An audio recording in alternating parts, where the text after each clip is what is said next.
मराठवाड्यातील शिक्षणाची पंढरी म्हणून ओळख असलेला लातूर पॅटर्न कसा बोगस होता हे आता पुढे येत आहे. 3 मे रोजी झालेल्या नीट परीक्षेचा पेपर 72 तास आधी लातूर मधील एका कोचिंग क्लास चालकाकडे आला होता. या क्लास चालकाने परीक्षा संपताच काही विद्यार्थ्यांच्या मुलाखती घेऊन मी दिलेला गेस पेपर कसा होता असे प्रश्न या विद्यार्थ्यांना केले होते. हस्तलिखित असलेल्या या गेस पेपर मधील 150 प्रश्न जसेच्या तसे नीटच्या प्रश्नपत्रिकेत आले होते.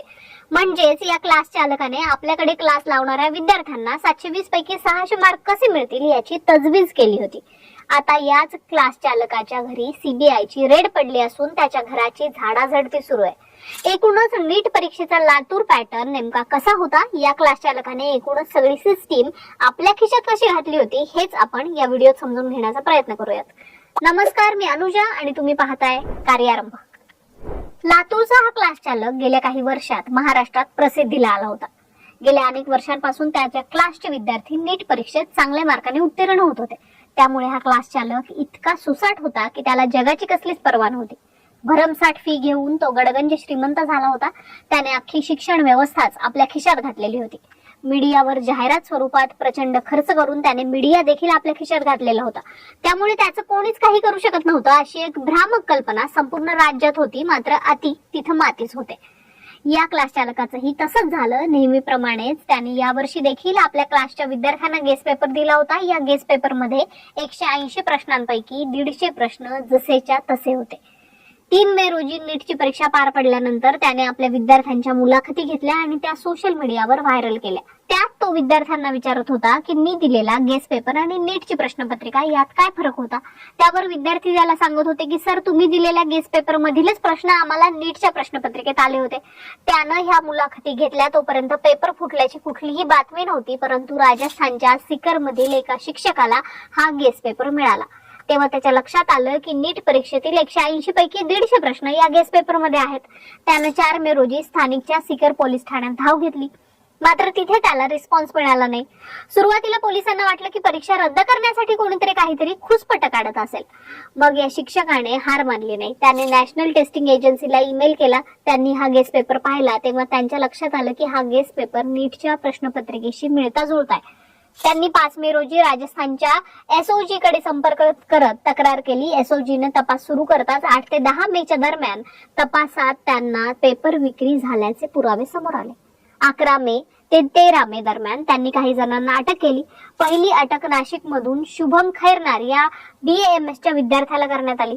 त्यानंतर 12 मे रोजी सीबीआयने दिलेल्या अहवालावरून NTAने नीट 2026 रोजी घेण्यात आलेली परीक्षा रद्द करत असल्याची घोषणा केली. त्यामुळे संपूर्ण देशातील 22 लाख विद्यार्थ्यांना मोठा धक्का बसला. पेपर रद्दची घोषणा होताच अहिल्यानगर मधून धनंजय लोखंडे, पुण्यातील ब्युटी पार्लर चालक मनीषा वाघमारे यांना ताब्यात घेण्यात आलं. त्यांच्याकडून हस्तगत पुराव्या आधारे जयपूर मधील मांगीलाल बिवाल, विकास बिवाल, दिनेश बिवाल आणि गुरुग्राम मधून यश यादव यांनाही ताब्यात घेण्यात आलं. त्यानंतर 14 मे रोजी लातूर मधील दयानंद महाविद्यालयाचे केमिस्ट्रीचे सेवानिवृत्त प्राध्यापक PV कुलकर्णी यांना अटक केली. या कुलकर्णींकडे पेपर सेट करण्याचं काम होतं असं आता समजतंय. सीबीआयने जेव्हा तपासाला सुरुवात केली तेव्हा त्यांना NTA मधीलच काही जण या पेपर लीक मध्ये सहभागी असल्याचा संशय होता. त्यात लातूर मधील एका क्लास चालकाचा गेस पेपर चर्चेत आल्यानं त्यांनी NTA मधील लातूर मधील कोणी आहे का याचा मागोवा घेतला. तेव्हा त्यांना सेवानिवृत्त प्राध्यापक कुलकर्णी यांचा शोध लागला. तत्पूर्वी त्यांनी पुण्यातून मनीषा वाघमारे हिला ताब्यात घेतलं. तेव्हा मनीषा ही कुलकर्णीच्या संपर्कात असल्याचं समोर आलं. कुलकर्णीच्या घरी जेव्हा सीबीआय पोहोचली तेव्हा त्यांना लातूर मधील क्लास चालकाशी असलेले लागे बांधे समोर आल्याचं बोललं जात आहे. पण अद्याप अधिकृत माहिती आलेली नाहीये. 15 मे रोजी पहाटे सीबीआयचं पथक लातूर शहरातील सुतमिल परिसरात राहणाऱ्या प्राध्यापकाच्या घरी पोहोचले. या प्राध्यापकाचा गेस पेपर, टेलिग्रामवर व्हायरल झालेला हस्तलिखित गेस पेपर याची तपासणी केली जाते.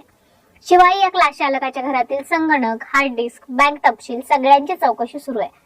जेव्हा नीटच्या परीक्षेचा पेपर फुटला असं बोललं जात होतं तेव्हाच या प्राध्यापकाचं नाव दबक्या आवाजात चर्चिलं जात होतं. आता हा प्राध्यापक कोण आहे, त्याच्या क्लासेसचं नाव काय आहे हे जोपर्यंत अधिकृत अटक होत नाही तोपर्यंत आपल्याला सांगता येणार नाही. परंतु अवघ्या देशाला आतापर्यंत हे नाव माहिती झालंय. तुम्हाला देखील हे नाव माहित असणार ही कल्पना आम्हाला आहे. या कोचिंग क्लास चालकाचा 2026च्या नीट पेपर लीक मध्ये सहभाग होता असं नाही. आतापर्यंत जेवढे म्हणून नीटचे पेपर फुटले त्या सगळ्यामध्येच याचा सहभाग तपासण्याची गरज आहे. आहे. बाकी या सगळ्या पेपर लीकच्या प्रकारामुळे विद्यार्थ्यांमध्ये संताप आहे. आता रद्द झालेली नीटची परीक्षा 21 जून रोजी घेण्यात येणार असल्याचं बोललं जात आहे. नॅशनल टेस्टिंग एजन्सीने आज तशी घोषणा अधिकृतपणे जाहीर केली आहे. बाकी तुम्हाला या प्रकरणाबद्दल काय वाटतं ते कमेंट करून आम्हाला नक्की सांगा.